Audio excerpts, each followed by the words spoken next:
तो आपने सतीश पुनिया को भी यहां पर सुन लिया और जेपी नड्डा ने भी यहां पर कई तरीके की घोषणा यहां पर किया और ज्यादा जानकारी के साथ में हमारे डिप्टी न्यूज एडिटर, हमारे आउटपुट हेड और राजनीतिक मामलों के मजे में जानकर हमारे राहुल अवस्थी जुड़ चुके हैं न्यूज रूम से। एक बार मैं उनका रुख करूंगा। राहुल, कई तरीके की घोषणाएं यहां पर जेपी नड्डा ने कर दी है, लेकिन इन सब के अलावा एक सियासी शगुफा भी उन्होंने छेड़ दिया एसआईटी को लेकर।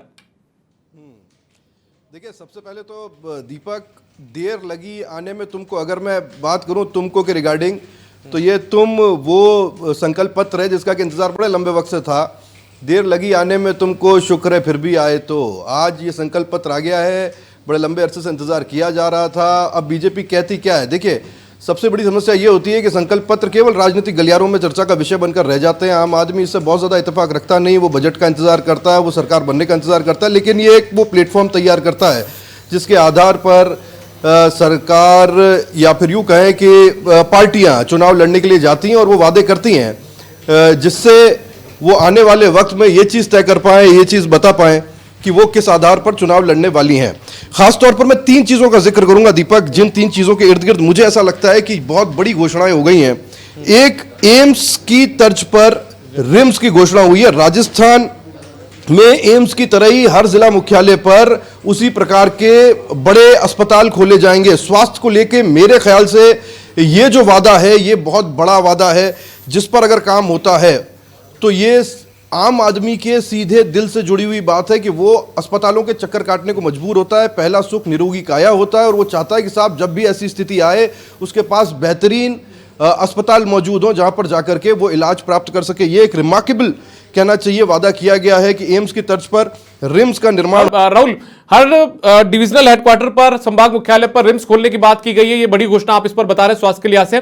2.5 लाख सरकारी नौकरियां देने की घोषणा भी यहां पर की है इस घोषणा पत्र के जरिए, संकल्प पत्र के जरिए बीजेपी ने। जी बिल्कुल, ये बहुत बड़ी बात है। जिस तरह की बात कही गई है कि साहब हम रिम्स तो खोलेंगे ही खोलेंगे, साथ ही साथ उन रिम्स के जरिए 2.5 लाख नौकरियों का सृजन भी किया जाएगा, युवाओं को रोजगार से जोड़ा जाएगा। महिला देख लीजिए, बच्चे देख लीजिए, किसान देख लीजिए, और यहाँ तक कि मातृबंधन योजना जो मैं देख पा रहा हूँ, जो 5,000 से बढ़ा करके 8,000 रुपये कर दी गई है, यानी कि बुजुर्ग भी देख लीजिए जो डिपेंडेंट है अपने बच्चों के ऊपर। साथ ही साथ लॉ एंड ऑर्डर, इंफ्रास्ट्रक्चर, किसान, महिला, रोजगार, युवा, एजुकेशन, कितनी भी बात कर लीजिए, वो सारी की सारी बातों का जिक्र इसमें किया गया है। उज्ज्वला सिलेंडर के अंदर सब्सिडी और बढ़ाने की बात की गई है। उन महिलाओं को इसका सीधा सीधा फायदा होगा और परिवार की एक तरीके से चाबी महिलाओं को देने की बात की गई। इसमें मुझे झलक वसुंधरा राजे के उस पुराने प्रोजेक्ट से मिलती है जहां पर वो महिलाओं को घर का मुखिया बनाने की बात किया करती थी। आज जब मैं ये घोषणा पत्र देख रहा हूं जिसको संकल्प पत्र कह रही है बीजेपी, इसके अंदर मुझे महिलाओं को ज्यादा सशक्त करने और साथ ही साथ एक चीज और है जिस पर की बात होनी चाहिए। मैं इसी बात का जिक्र करता जिस एसआईटी के बारे में कह रहे थे अभी सीपी जोशी, और ये बहुत बड़ी बात है। देखिए, युवाओं के अंदर बहुत गुस्सा था कि साहब जिस तरीके से इतने लंबे वक्त से पेपर लीक होते रहे, जो पेपर लीक करने वाले थे उसे लेकर के कोई पुख्ता व्यवस्था बने।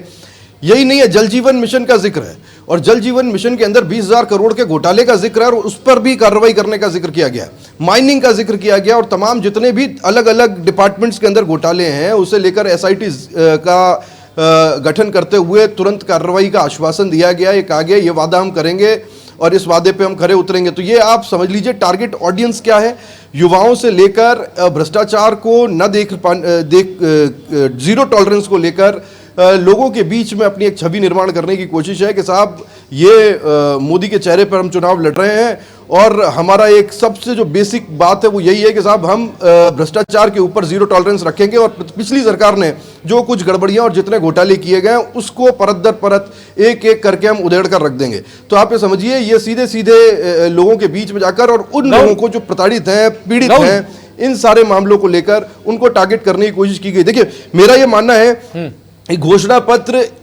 लोगों के बीच में न सिर्फ अपनी बात पहुंचाने का बल्कि उस टारगेट ऑडियंस को ये बताने का सबसे बड़ा जरिया होता है, कोशिश होती है कि साहब हम आपके लिए करने क्या वाले हैं, और उससे सबसे ज्यादा सुनने वाले वही लोग होते हैं जो उससे अफेक्टेड होते हैं और जिनको फायदे की आस होती है।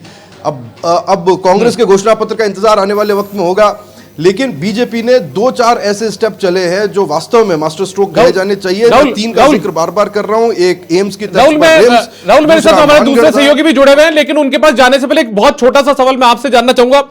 अमूमन राहुल, जब भी नई सरकार आती है, आने की कोशिश होती है, तो चुनावों के दौरान इस तरीके से मौजूदा सरकार पर भ्रष्टाचार के आरोप लगाए जाते हैं।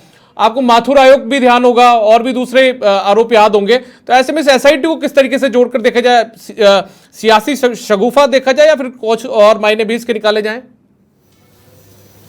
देख, कोशिश तो होती है कि किसी ना किसी तरीके से लोगों के बीच में जाकर इस बात को हम ये धरातल पर स्वीकार कराने की कोशिश करें कि साहब हम इतनी बड़ी कार्रवाई करने जा रहे हैं जो भूतो न भविष्यति होगी। हालांकि इसके पीछे आपने माथुर आयोग का भी जिक्र कर दिया और तमाम दूसरे जो आयोग बने उनका असर क्या होता है ये भी हम जानते हैं, लेकिन एक डर जरूर बैठता है। आप चुनावों से पहले देखिए ईडी की, आईटी की जिस तरह से कार्रवाइयां हुई हैं वो एक धरातल जरूर तैयार कर रही है।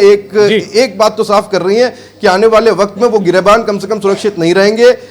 उन तक हाथ पहुंचाने की कोशिश अगर सरकार बदलती है तो बीजेपी की तरफ से की जाएगी। अब वो कितने कामयाब होते हैं और क्या कोई नया ट्रेंड सेट कर पाते हैं ये देखना जरूर दिलचस्प होगा कि क्या इनका हाल भी उसी तरह होता है जैसे पहले दूसरे आयोगों का होता रहा है।